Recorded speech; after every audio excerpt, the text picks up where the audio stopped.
Vous devez prendre le commandement de votre vie, et cela commence par une décision ferme. Lorsque les obligations, les pensées, les sentiments et les attentes s'accumulent, apparaît cette pression étouffante, comme si tout avait échappé à votre contrôle. Mais ce n'est pas de la faiblesse, ni un signe de défaite. C'est simplement le signe qu'il est temps de s'arrêter, de respirer et de retrouver le chemin.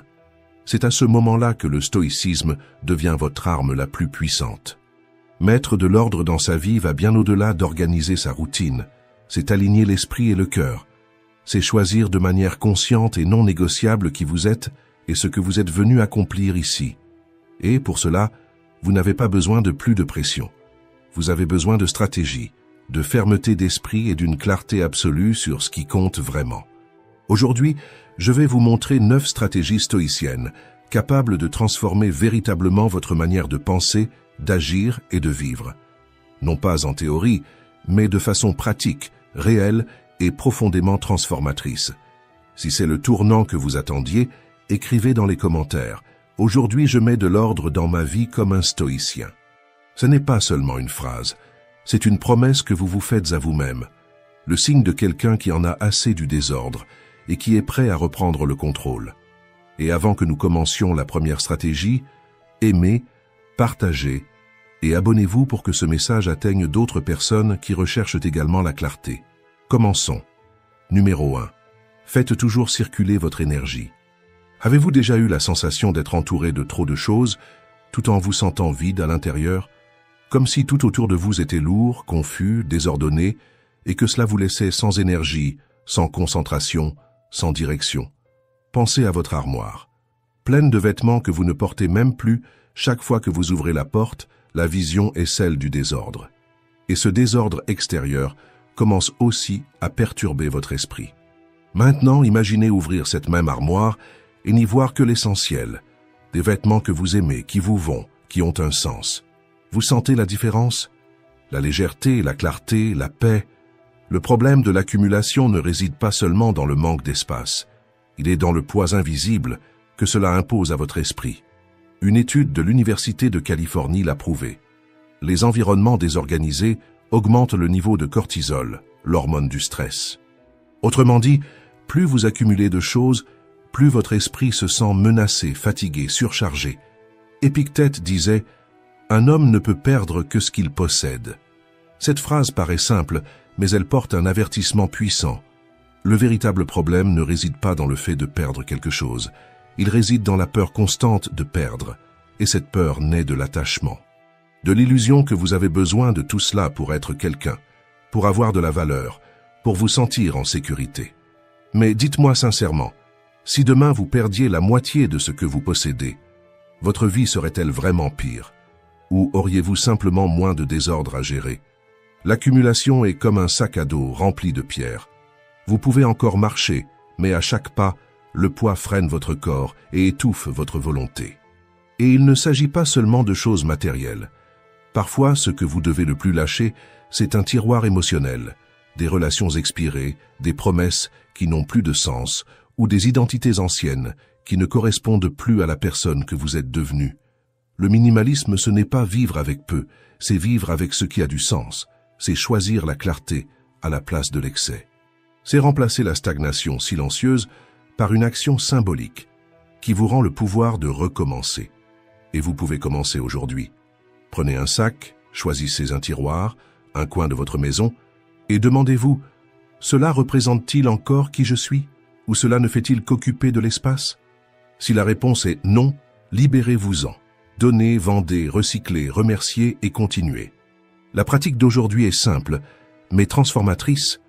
Retirez de votre vie quelque chose qui ne vous sert plus, pas pour vider, mais pour faire de la place pour la clarté, pour la présence, pour vivre plus légèrement. Et si cela a éveillé quelque chose en vous, écrivez dans les commentaires « Aujourd'hui, je choisis de faire de la place dans ma vie ».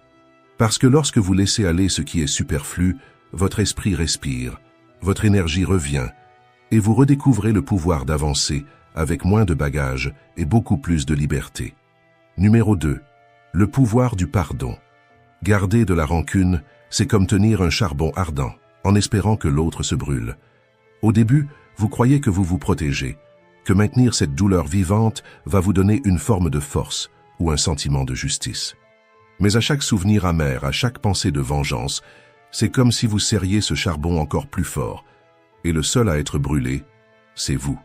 Avec le temps, vos mains deviennent si blessées que vous n'arrivez plus à tenir quoi que ce soit en paix. Et le pire, c'est que cette prison se construit à l'intérieur, mais vous vivez comme si c'était la faute de quelqu'un d'autre. Pardonner, ce n'est pas caresser dans le sens du poil celui qui a mal agi. Cela ne veut pas dire que ce qui s'est passé était juste, ou que vous devez à nouveau fréquenter cette personne. Cela signifie que vous lâchez le charbon. Cela signifie que vous choisissez de vous libérer. Marc Aurèle disait « La meilleure vengeance, c'est de ne pas ressembler à ton ennemi. Quand vous pardonnez, vous ne libérez pas l'autre de sa responsabilité.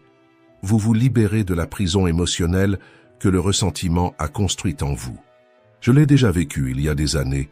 J'ai eu un grave différend avec quelqu'un que je considérais comme un frère. Je me suis senti trahi, et cette douleur a commencé à envahir chaque recoin de mon esprit. Après avoir nourri cette rancune pendant longtemps, j'ai décidé d'écrire un message. J'ai présenté mes excuses pour ce que j'aurais pu faire de mal, et j'ai laissé la porte ouverte à une conversation sincère. La réponse est venue froide, sur la défensive, le genre de réaction qui aurait pu rallumer le ressentiment.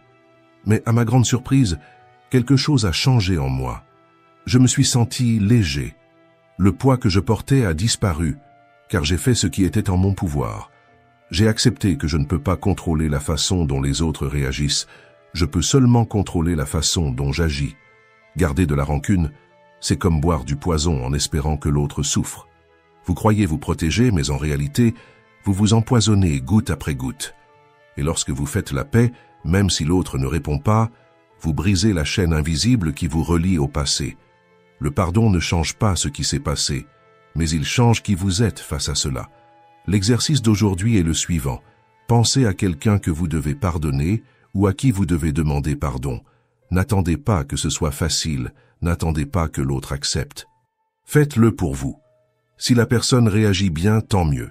Sinon, vous aurez quand même la paix de savoir que vous avez fait votre part.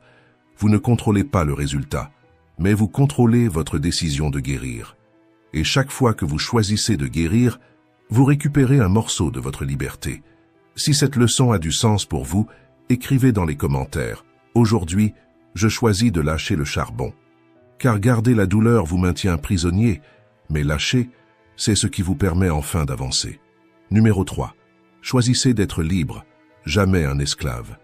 Avez-vous déjà pensé au nombre de choses qui dirigent à votre journée sans que vous vous en rendiez compte?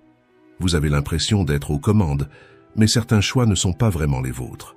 C'est comme conduire la voiture de votre vie et tout à coup, sentir que le volant commence à tourner tout seul, vous menant vers une destination que vous n'avez pas choisie. C'est exactement ce qu'une dépendance provoque, et ce n'est pas toujours quelque chose de grand.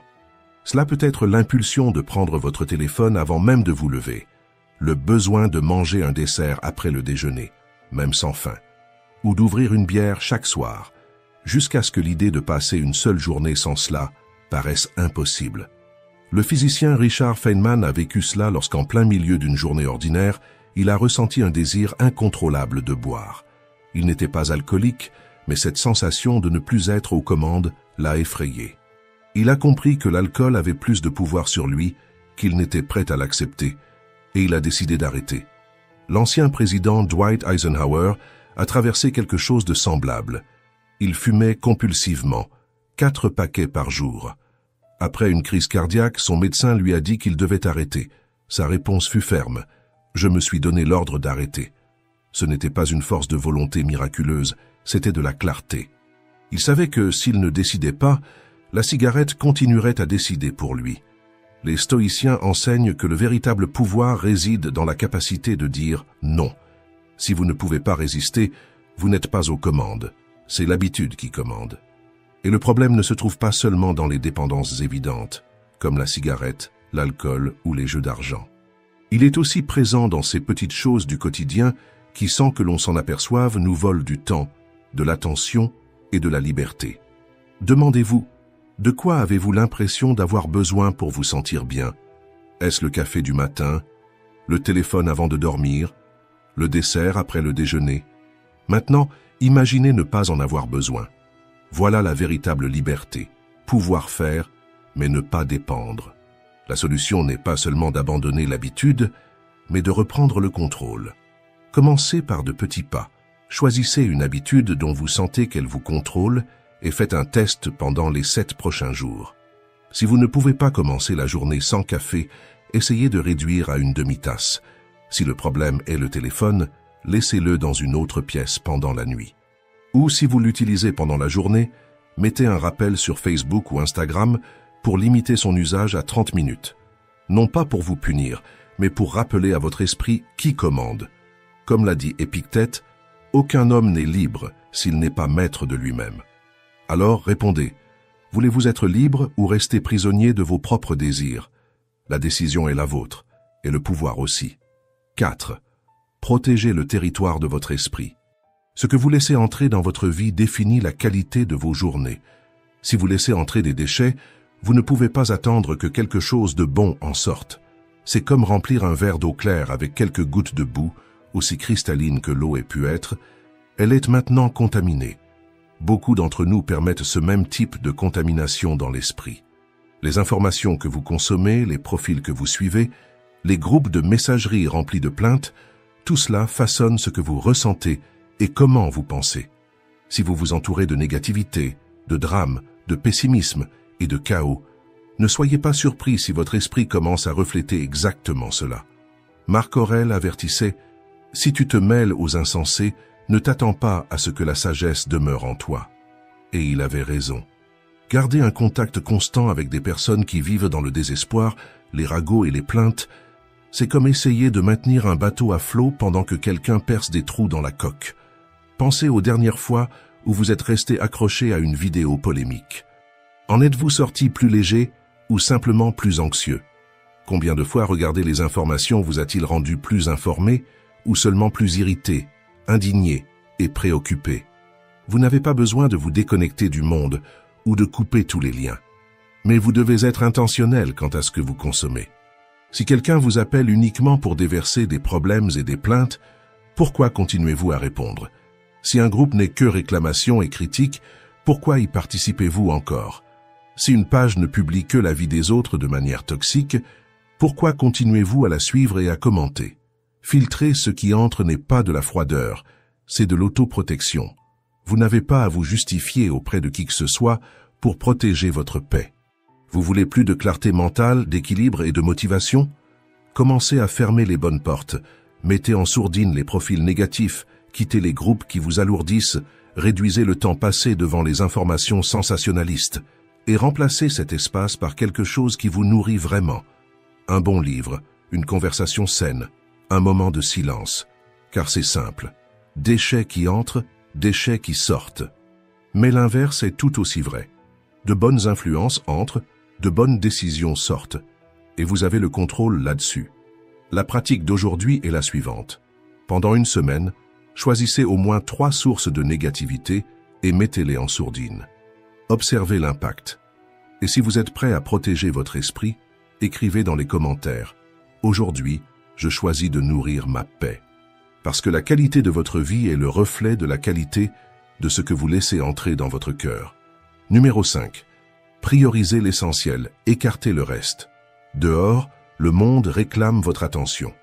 Ce sont des messages auxquels répondre, des appels à retourner, des tâches domestiques qui ne se terminent jamais, et les réseaux sociaux qui clignotent comme un phare vous appelant à chaque instant. Et au milieu de tout cela, il y a encore vos rêves. Silencieux qui vous attendent, mais toujours plus lointains, parce que votre esprit reste occupé par des choses qui n'ont aucune importance. Le stoïcisme nous rappelle que cette sensation n'est pas nouvelle. À l'époque des stoïciens, il n'y avait pas de téléphone portable, mais il y avait la même surcharge. Des obligations sociales interminables, des travaux exigeant toute la journée, et une pression constante pour survivre. Le problème n'a jamais été la quantité de tâches, mais le manque de clarté sur ce qui est vraiment essentiel. Marc Aurèle se demandait « Est-ce essentiel ?» La plupart des choses que nous faisons et disons ne le sont pas. Et lorsque vous éliminez ce qui n'est pas essentiel, ce qui compte devient plus clair et plus facile à gérer. Faire moins n'est pas de la paresse. c'est de l'intelligence. C'est comprendre que chaque oui que vous donnez à ce qui est inutile est un non à votre paix, à votre énergie et à ce qui vous fait réellement avancer. Sénèque disait déjà que l'amour pour l'agitation n'est pas de la productivité, c'est une inquiétude de l'esprit. Beaucoup vivent comme s'ils couraient sur un tapis roulant. Ils dépensent de l'énergie, mais ne vont nulle part. La question est, avec tout ce que vous faites aujourd'hui, qu'êtes-vous vraiment en train de construire? Regardez vos dernières semaines. Combien d'engagements avez-vous acceptés par pure obligation? Combien de dépenses avez-vous faites pour céder à une pression sociale? Si la moitié de cela disparaissait, le monde en ressentirait-il le manque? Vous, en ressentiriez-vous le manque? Pensez à cet exemple courant. La personne qui veut améliorer sa vie, mais reste prisonnière du cycle de l'agitation et de la consommation. Elle travaille dur, fait des heures supplémentaires, mais chaque mois son salaire s'évapore et ce n'est pas par manque d'effort, c'est par manque de priorité. Elle change de téléphone avant que ce soit nécessaire, commande des plats préparés plusieurs fois par semaine, change de voiture sur un coup de tête. Et tout cela enlève de l'espace, de l'énergie et des ressources à ce qui aurait vraiment de l'importance. Un investissement, un fonds de sécurité, une formation qui pourrait changer sa carrière. Dire non n'est pas être impoli, c'est être libre. Vous n'avez pas besoin de tout justifier, un simple « non merci » protège déjà votre temps et votre concentration. Et chaque « non » au superflu est un « oui » à ce qui construit votre vie. La pratique d'aujourd'hui est la suivante. Choisissez 3 choses que vous faites ou achetez sans réelle nécessité et réduisez-les de moitié au cours des 7 prochains jours. Observez comment cela libère du temps, de l'énergie et de la clarté. Et lorsque vous verrez les résultats, vous comprendrez que faire moins, c'est en réalité vivre plus. Numéro 6. Apprenez à dépoussiérer votre esprit. Avez-vous déjà remarqué comme la journée vous alourdit peu à peu? Le matin, vous vous réveillez bien léger, avec la sensation que vous pouvez affronter le monde. Mais lorsque la nuit tombe, c'est comme si vous portiez sur vos épaules le poids de 1000 choses. Le stress du travail, cette discussion qui est apparue de nulle part, un commentaire irritant sur les réseaux sociaux, tout cela s'accumule comme une fine couche de poussière qui, sans que vous vous en rendiez compte, commence à vous recouvrir entièrement. La vie est ainsi. Vous vous levez propre, mais vous terminez la journée salie par les émotions. Et tout comme le sol de votre maison doit être balayé chaque jour, votre esprit a aussi besoin d'un rituel pour se débarrasser de ce poids invisible. Marc Aurèle disait qu'il était essentiel de laver la poussière de la vie terrestre. Et il ne parlait pas de prendre une douche, il faisait référence à quelque chose de plus profond, nettoyer l'esprit des tensions, des frustrations et de l'excès que le monde déverse sur nous. Réfléchissez à cela. Vous êtes-vous déjà senti plus léger après une simple promenade? Ou avez-vous déjà éteint votre téléphone pendant 1 heure, gardé le silence et constaté que votre esprit semblait plus clair? Ces petits gestes sont comme passer un chiffon humide sur la vitre de la conscience. Soudainement, vous recommencez à voir avec netteté. Les anciens stoïciens le comprenaient. Socrate se détendait en jouant de la musique et en s'amusant. Sénèque appréciait les repas tranquilles et les conversations profondes comme moyen de restaurer l'équilibre intérieur. Aujourd'hui, vous pouvez le faire avec une séance d'entraînement à la salle, une prière avant de dormir, une longue douche après une journée difficile, ou même une bonne conversation avec quelqu'un qui vous écoute vraiment. Ces pauses ne sont pas un luxe, elles sont un entretien. L'erreur, c'est de penser que ce nettoyage ne se produit que dans des moments spéciaux, vacances, retraites, paysages de cartes postales. Non, le monde ne cessera pas de vous recouvrir de poussière. C'est pourquoi le nettoyage doit être quotidien, simple et possible dans votre propre routine. Alors demandez-vous, qu'est-ce qui, pour vous, équivaut à ouvrir les fenêtres de votre esprit? Est-ce le silence du matin pendant que vous prenez votre café? Est-ce l'entraînement qui vous fait transpirer et vider la tête? Est-ce la lecture d'un bon livre? Ou est-ce de vous asseoir seul et simplement respirer profondément? L'important, ce n'est pas comment, c'est que ce soit constant. Car, sans ce nettoyage quotidien, même l'esprit le plus fort accumule du poids jusqu'à se briser. La pratique d'aujourd'hui est la suivante. Choisissez un rituel simple qui nettoie votre esprit et engagez-vous à le faire chaque jour, même si ce n'est que pendant 5 minutes. Si nécessaire, écrivez dans les commentaires « Aujourd'hui, je nettoie mon esprit ». car un esprit clair ne voit pas seulement mieux, il décide aussi mieux. Et lorsque votre vision devient limpide, votre chemin le devient également. Numéro 7. Recommencez à regarder la vie avec légèreté. Avez-vous déjà remarqué comment, après une douche chaude ou une promenade en plein air, votre esprit semble plus léger? C'est comme si la fatigue de la journée était lavée avec l'eau, et ce nettoyage n'est pas seulement physique. Il est mental, il est émotionnel, c'est comme si, pendant quelques minutes, le poids du monde quittait vos épaules. Mais la vie moderne nous enferme dans un cycle étouffant. Du lit au téléphone, du téléphone au travail, du travail aux embouteillages et des embouteillages au lit. Une succession d'espaces fermés et bruyants qui effacent peu à peu la sensation que nous sommes vivants. Et c'est pour cela que souvent, nous sentons qu'il manque quelque chose, parce qu'il manque réellement quelque chose. Le cerveau humain n'a pas été conçu pour vivre uniquement entre écrans, notifications et murs. C'est comme essayer de respirer dans un endroit sans air. Mais quelque chose change lorsque vous sortez de ce cycle, lorsque vous décidez de faire une promenade sans hâte, de sentir le soleil sur votre peau, d'écouter le bruit des arbres qui se balancent avec le vent. Ce contact avec la simplicité purifie l'esprit d'une façon qu'aucune méditation guidée ne peut reproduire. Je me souviens d'un après-midi où je suis sorti marcher sans destination. Au début, cela semblait juste une fuite de la routine. Mais, après quelques minutes, j'ai commencé à remarquer des choses qui passaient auparavant inaperçues. Le chant des oiseaux, l'odeur de l'herbe fraîchement coupée, le souffle doux du vent sur mon visage. Quand je suis rentré à la maison, je me suis senti différent, plus léger, plus centré, comme si mon esprit avait été réorganisé de l'intérieur. Les stoïciens parlèrent de vivre en harmonie avec la nature, car elle nous rappelle ce qui compte vraiment. Soudain, les préoccupations du jour, les discussions qui occupaient votre esprit, ou cette décision qui semblait énorme, tout paraît plus petit lorsque vous êtes face à quelque chose de plus grand que vous. Si votre esprit est trop encombré, commencez par la simplicité. Laissez votre téléphone à la maison et partez marcher. Observez le ciel, écoutez le bruit de la rue, sentez l'odeur de la terre après la pluie. Vous n'avez pas besoin d'une forêt lointaine ou d'une plage paradisiaque. La beauté se trouve dans des choses qui sont déjà autour de vous. L'odeur d'un café fraîchement préparé, le bruit de la pluie frappant à la fenêtre, le son rythmé des pas sur le trottoir. Lorsque vous ralentissez pour observer, la vie ralentit avec vous. Et dans cet espace de calme naît la clarté. Sénèque a dit « La vie est assez longue si vous savez comment la vivre ».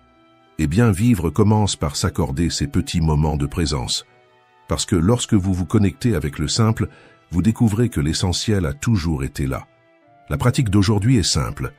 Réservez 5 minutes pour être entièrement présent dans quelque chose que vous aimez, sans hâte, sans téléphone, sans distraction. C'est dans ce silence que la vie parle, et c'est là que la paix vous trouve enfin. Numéro 8. Utilise ton temps comme s'il était de l'or. Si tu as l'impression que les jours passent trop vite, comme si tu étais toujours en train de courir sans avancer, peut-être que le problème n'est pas le manque de temps, mais bien la façon dont tu utilises le temps que tu as. Demande-toi avec honnêteté, où va mon temps? Cette question, si elle est posée vraiment, peut apporter des réponses inconfortables. Combien de temps passes-tu à résoudre des problèmes qui auraient pu être évités avec un peu plus d'organisation? Combien d'heures se perdent à faire défiler le fil d'actualité d'Instagram ou à regarder des vidéos courtes sans même t'en rendre compte? Pense à ta vie comme à un budget. Si tu ne contrôles pas où va l'argent, il disparaît. Et avec le temps, c'est encore pire, car l'argent, tu peux en gagner à nouveau, mais le temps que tu gaspilles aujourd'hui ne reviendra pas demain. Sénèque a écrit « Ce n'est pas que nous ayons peu de temps, mais que nous en perdons beaucoup. » Et il avait raison. Le problème n'est pas le manque d'heures dans la journée, mais l'excès de distraction et de choix automatiques qui aspirent tes meilleures heures sans que tu t'en aperçoives. As-tu déjà remarqué comme tu entres sur ton téléphone juste pour répondre à un message et que 40 minutes se sont envolées? Ou comme une course rapide au supermarché se transforme en expédition d'1 heure parce que tu t'es laissé distraire en chemin? Ces petites fuites de temps paraissent inoffensives, mais additionnées, elles forment un énorme trou dans ta productivité, et pire encore, dans ta vie. La solution commence par la clarté. Fais un audit de ton temps. Passe une journée à observer et noter exactement où tes heures sont dépensées. Depuis le temps que tu passes sur les réseaux sociaux Jusqu'à combien de temps il te faut pour répondre aux messages ou regarder des séries? Sur le papier, le gaspillage se révèle avec force. Et voici un test qui peut changer ta manière de vivre. Chaque fois que tu es en train de faire quelque chose, demande-toi, si je savais que j'ai seulement 1 mois à vivre, continuerais-je à passer mon temps à faire ça? Si la réponse est non, coupe ou réduis. Beaucoup de gens confondent être occupé avec être productif, mais être occupé, c'est comme courir sur un tapis roulant. Tu dépenses de l'énergie, mais tu restes au même endroit. La productivité, ce n'est pas remplir ta journée de tâches, c'est remplir ta vie avec ce qui compte vraiment. Pratique du jour. Réserve 15 minutes par jour pour revoir comment tu as utilisé ton temps. Élimine ou réduis les activités sans valeur réelle, crée des blocs de temps dédiés à ce qui est important et protège ces blocs comme s'il s'agissait de rendez-vous incontournables. Ton temps est le bien le plus précieux que tu possèdes. Si tu ne le protèges pas, le monde le remplira avec des distractions, de fausses urgences et des choses qui ne t'apportent rien de valeur. Sénèque nous rappelle, ce que nous devons faire, c'est ne pas vivre comme si nous attendions que la vie commence. Le temps, ce n'est pas demain, le temps, c'est maintenant. Et chaque heure que tu utilises en conscience est un pas vers la vie que tu veux vivre. Numéro 9. Dis oui au défi qui va t'amener à un nouveau niveau. Peut-être que tu as commencé l'année plein d'énergie. Tu as fait des plans, fixé des objectifs, ressenti cet enthousiasme initial. Puis la vie est arrivée. Les problèmes sont apparus. La fatigue s'est installée. La surcharge a pris le dessus et quand tu t'en es rendu compte, tout semblait s'effondrer. Mais voici une vérité que les stoïciens répéteraient sans hésiter. L'année n'est pas terminée et tu peux encore en changer la direction dès maintenant. Comme Marc Aurèle l'a écrit, tu as pouvoir sur ton esprit, non sur les événements extérieurs. Prends-en conscience et tu trouveras la force. Tu ne contrôles pas ce qui est déjà passé, mais tu contrôles ce que tu choisiras à partir de maintenant. Et c'est là que commence le défi. Te relever, secouer la poussière et reprendre le rythme. Ce qui compte, ce ne sont pas les faux pas des derniers mois, mais les décisions que tu prends aujourd'hui. Remettre ta vie sur les rails ne se fait pas avec un seul grand changement, mais avec de petites actions quotidiennes, ces choix silencieux qui, accumulés, transforment tout. Quand tu choisis de te lever tôt, de garder le cap, ou d'agir avec gentillesse même quand rien ne semble être en ta faveur, tu renforces quelque chose qu'aucun échec ne peut détruire, ta détermination. Les stoïciens n'attendirent pas les conditions parfaites pour agir. Ils savaient que le bon moment, c'est toujours maintenant. Si tu continues à attendre que la vie te pousse, rien ne changera. Tu dois être l'impulsion, tu dois être le mouvement. Et oui, se relever après une chute demande de la force, mais plus encore, cela demande une décision. Personne ne peut faire ce travail à ta place.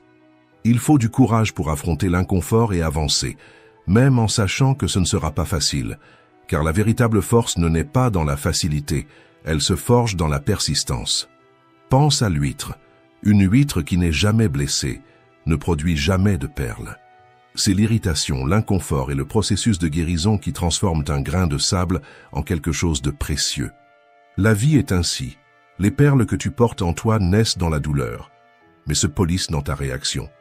Le courage, ce n'est pas l'absence de peur, c'est agir malgré elle. Quand tu ressens l'envie d'abandonner, c'est à ce moment que le stoïcisme devient réel. Tu n'agis pas parce que c'est facile, mais parce que c'est nécessaire. La pratique d'aujourd'hui est claire. Accepte le défi de l'action. Choisis une chose que tu sais devoir faire, mais que tu repousses, et fais-la aujourd'hui. Peu importe la taille, peu importe si le résultat ne viendra pas demain, ce qui compte, c'est qu'à partir de ce pas, tu te prouves à toi-même que tu es encore aux commandes. Et si ce message t'a touché, écris dans les commentaires. Aujourd'hui, j'accepte le défi, parce que la perle ne naît qu'après la douleur et que la vie que tu veux ne naîtra qu'après la décision. Si tu es arrivé jusqu'ici, écris en commentaire « Courage stoïcien » pour que je sache que tu es resté jusqu'à la fin. Et si cette vidéo t'a aidé d'une manière ou d'une autre, laisse un like et abonne-toi pour en apprendre davantage sur la maîtrise émotionnelle. Cela fera une vraie différence dans ta vie. Merci d'avoir regardé.